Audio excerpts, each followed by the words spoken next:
Hey, it's Luke from LT Gaming, and today we're jumping back into Ahoy because we're starting to get a clearer picture on where this game is heading next. Especially with sea trials, a new roadmap direction, and some really interesting details around multiplayer, tutorials, VoIP, and how they're handling the early phase of development. This project is a really exciting one for wargamers, simmers, and everyone in between. And now feels like a really good time to cover this project again, as they've done loads of updates in their dev journals. If you want to dive in and have a read of those, I'll leave a link in the description below. And if you enjoy these types of videos on the channel, make sure to drop a like on the video because harbour fees aren't cheap these days, and we're going to need a good wind for this one. If you didn't catch the last video, Ahoy is basically one of the most ambitious Age of Sail games in development right now. It's not often I get to say that, so enjoy it. It's aiming for a really immersive first-person naval experience where you're not just steering a ship like an RTS unit, but actually living on it. Handling sailing systems, crew roles, ship operations, and eventually naval combat in a much more grounded, simulation-heavy way. The historical angle is a huge part of the appeal too, and that's clearly still central to the project, and I welcome that. What makes it stand out to simulation fans and wargamers on LT Gaming is that Capstan isn't just building this as a quick arcade pirate game. They're trying to create something that feels physical, social, and believable, with proper seamanship, crew interaction, and a world that sounds and behaves like a real sailing environment. And yes, lots of people have been burnt on these type of MMO style games before, but it's always really appealing when you see them and you get excited for something that could actually work. The vision here is still intact and they seem to be making huge progress. These guys are big on the detail.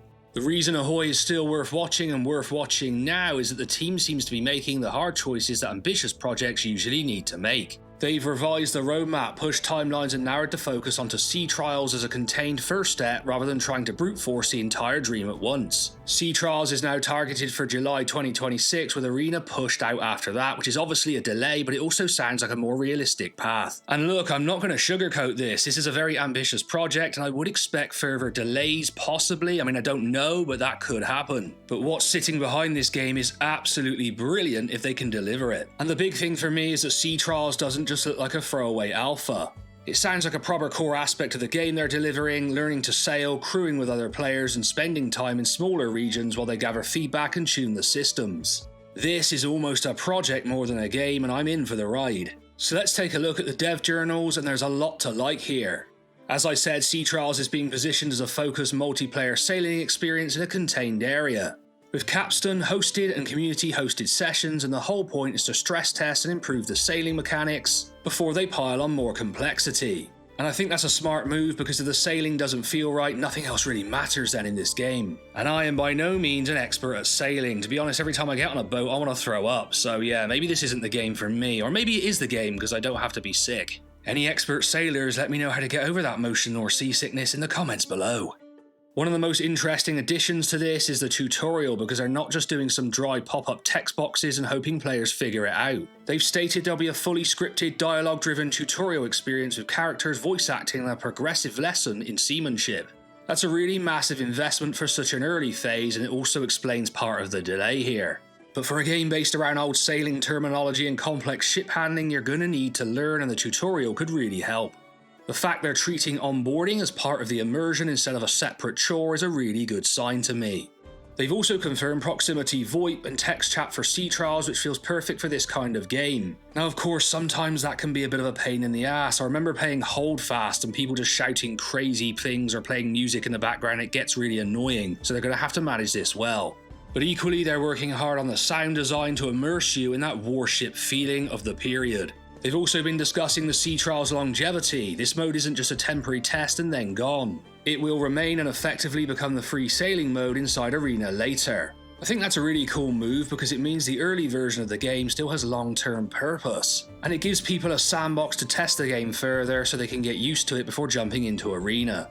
They've added a regatta racing system, which is also pretty cool. It was a stretch goal, but it now sits inside Sea Trials. It gives players something competitive to do before the full naval combat side matures. You can set custom race conditions, waypoints, and chase faster times in a brilliant way that makes sailing itself more fun, and adds a layer of replayability while the wider game is still coming together. Just a quick interlude to say most of you who watch the channel are not subscribed, so make sure to go down below and hit that subscribe button, because it helps smaller channels like us grow really quickly, and both me and Tom really appreciate it.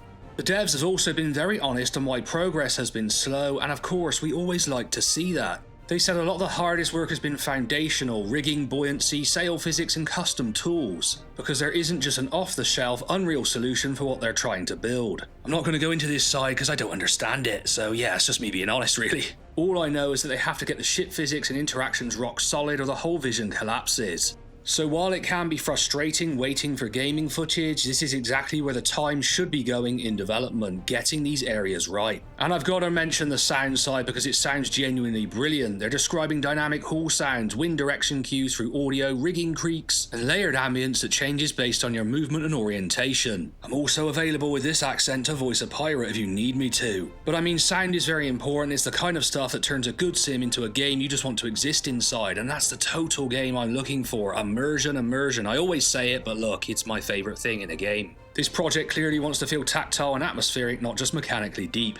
Now, it's an LT gaming video, so we need some constructive criticism and address some of the comments I have seen on this title. The obvious concern here is scope, and that hasn't really gone away. If anything, this update makes it clearer just how ambitious Ahoy is, and they're going to need a lot of money. They're talking about cinematic tutorials, advanced sailing systems, future NPC crew behaviour, and anti-griefing systems, which is actually a positive because a lot of people stay away from these types of games because of the grief they get. I mean, I'll never forget some of the total pricks in Star Citizen. And look, that's not everybody, but it can be a problem. And saying that, when I used to play Star Citizen, I also came across some very generous and friendly people also, so it does balance out. But there is a lot here for any studio, and Capstan is still an indie team, even if they've grown a bit. The other challenge is trust the footage, because I am mainly relying on screenshots here, and we're still waiting for that killer gameplay video. They have been very open about wanting the first gameplay reveal to look polished, and I respect that, but there's still no getting around the fact that some players are going to stay skeptical until they can actually see sea trials in motion. The team themselves have acknowledged that words aren't enough though, and they're right. The project is so dependent on feel, the movement, the ship handling, the sound, the social flow, that gameplay footage is the next big milestone that really matters.